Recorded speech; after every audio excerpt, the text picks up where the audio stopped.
Theory base of accounting, Chapter 2. As discussed in the previous chapter, accounting is concerned with the recording, classifying and summarizing of financial transaction. तो जैसा कि हमने अभी पिछले chapter में पढ़ा है कि जो अकाउंटिंग होता है वो एक प्रोसेस होता है रिकॉर्डिंग का, क्लासीफाइंग का, समराइजेशन का किसी भी फाइनेंशियल ट्रांजैक्शन के या फिर इवेंट के, and interpreting the result thereof. तो हाँ, जो भी हम फाइनेंशियल स्टेटमेंट तैयार करते हैं उस इवेंट से, उस ट्रांजैक्शन से, उससे हम रिजल्ट इंटरप्रेट करते हैं कि हमें प्रॉफिट होगा कि लॉस होगा कि क्या होगा। It aims at providing information about the financial performance of a firm in it to its various users such as owners, managers, employees, investors, creditors, suppliers of goods and service and tax authorities, and help them to taking important decision. तो ये इसका M क्या रहता है, जो भी accounting information हम तैयार करते हैं उसका एम ये रहता है कि हम उस इन्फॉर्मेशन को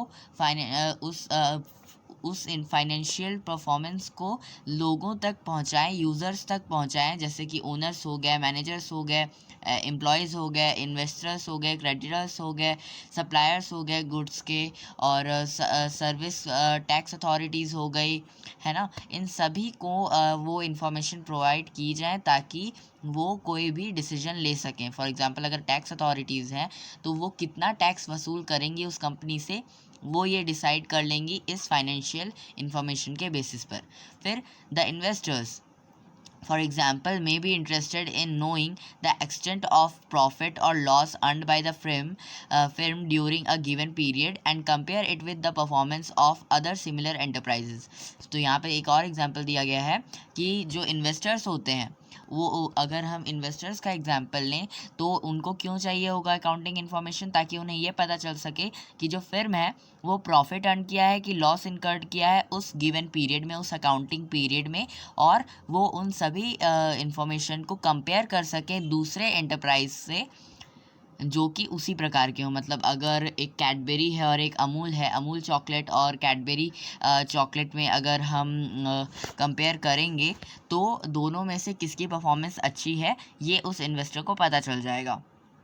फिर द सप्लायर्स ऑफ क्रेडिट से a banker may in addition be interested in liquidity position of the enterprise. तो जो सप्लायर होता है जो कि क्रेडिट देता है बिजनेस एंटरप्राइज को, फॉर एग्जांपल अगर बैंकर ही है कोई तो वो क्रेडिट देगा बैंक से। अगर कोई एंटरप्राइज क्रेडिट लिया है तो उसे भी क्या बोलते हैं अकाउंटिंग इन्फॉर्मेशन चाहिए होंगी उस एंटरप्राइज की, ताकि वो उस पर ये पता कर सके कि जो एंटरप्राइज का ओनर है वो कितने दिन में उसके पैसे लौटाएगा। फिर all these people look forward to accounting for appropriate, useful and reliable information. तो जितने भी ये इन चीज़ों का एग्जांपल जो हमने पढ़ा और जो लोग पढ़े कि किनको एंटरप्राइज का इन्फॉर्मेशन चाहिए होता है, ये सभी को इन्फॉर्मेशन क्यों चाहिए होता है, ताकि वो एक अप्रोप्रिएट, यूज़फुल और रिलायबल इन्फॉर्मेशन की मदद से डिसीजन ले सकें। फिर for making the accounting information meaningful to its internal and external users. और अगर हम चाहते हैं कि जो अकाउंटिंग इन्फॉर्मेशन है वो मीनिंगफुल रहे दोनों ही इंटरनल और एक्सटर्नल यूज़र के लिए, तो ये बहुत ही इम्पॉर्टेंट है कि जो इन्फॉर्मेशन हो वो रिलायबल हो और कंपेरेबल भी हो। तो the comparability of information is required both to make interfirm comparison. और जो कंपेरेबिलिटी होती है किसी भी इंफॉर्मेशन की वो दोनों ही तरफ होनी चाहिए, इंटरफ्रेम कंपैरिजन्स भी होने चाहिए और इंटर पीरियड कंपैरिजन्स भी होने चाहिए। अब हम ये क्या होते हैं ये हम पढ़ लेते हैं। interframe to comparability of information is required both to make interframe comparisons, i.e. to see how firm has performed as compared to other firm। तो इंटरफेम कंपैरिजन्स ये होते हैं कि दो फिर्म में, दो बिजनेस एंटरप्राइज में कौन सा अच्छा कर रहा है कौन सा ख़राब कर रहा है, दोनों की परफॉर्मेंस को हम ट्रैक कर सकते हैं इस अकाउंटिंग इन्फॉर्मेशन की मदद से। इसीलिए हमें अकाउंटिंग इन्फॉर्मेशन कंपेरेबल होना चाहिए, कंपेयर कर सके, कंपेरेबल इन्फॉर्मेशन हमें जनरेट करना चाहिए। फिर as well as compared to the other films, as well as to make inter period comparisons, i.e. how it has performed as compared to the previous year। और अब अगर हम इंटर पीरियड comparisons की बात करें तो जो फिर्म है, जो एंटरप्राइज है, वो इतना कंपेरेबल होना चाहिए कि पिछले पीरियड से और अभी के पीरियड में दोनों में परफॉर्मेंस में क्या बदलाव आया है, क्या परफॉर्मेंस अच्छी हुई है या फिर परफॉर्मेंस ख़राब हुई है। मतलब कि जो एंटरप्राइज है वो दूसरे कंपनी से कैसा परफॉर्मेंस कर रहा है, दूसरे कंपनी के हिसाब से अच्छा कर रहा है, ख़राब कर रहा है, उसे हम इंटर फिर्म कंपैरिजंस कहेंगे। और और अगर एंटरप्राइज को हम एक पीरियड और दूसरे पीरियड से कंपेयर करें तो उसे हम इंटर पीरियड कंपैरिजंस कहेंगे। फिर this becomes possible only if the information provided to the financial statement is based on consistent accounting policies, principle and practices।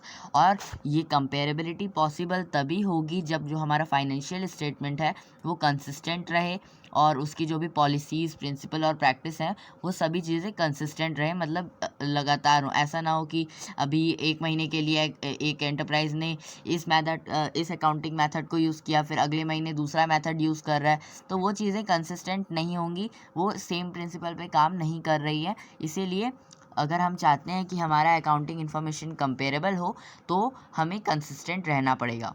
फिर such consistency is required throughout the process of identifying the event and transaction to be accounted for, measuring them, communicating them in the book of account, summarizing the result thereof and reporting them to the interested parties।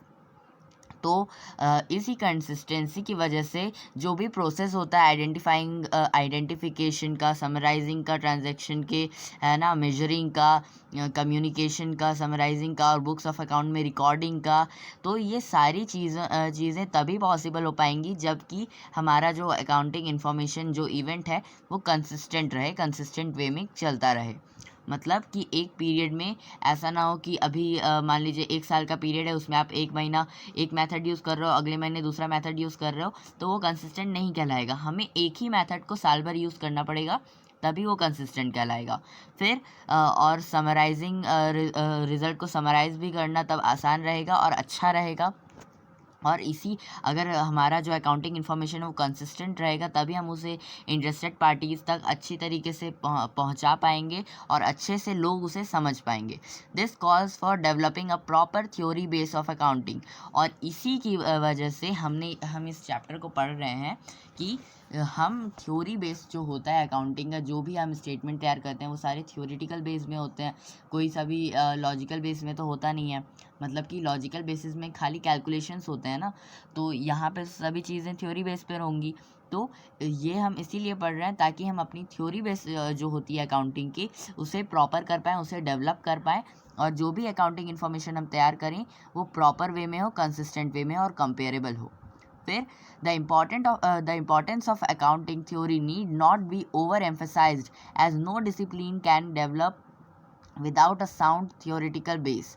तो जो importance है accounting theory का वो बहुत ज़्यादा, the importance of accounting theory need not to be over emphasize as no discipline can develop without a sound theoretical base. तो जो accounting का जो थ्योरी बेस होता है वो बहुत ज़्यादा ओवर एम्फेसाइज नहीं हो जाना चाहिए, बहुत ज़्यादा एम्फेसाइज नहीं होना चाहिए और ऐसा नहीं होना चाहिए कि बिल्कुल भी डिसिप्लिन वे में नहीं है, एक कंसिस्टेंट वे में नहीं है।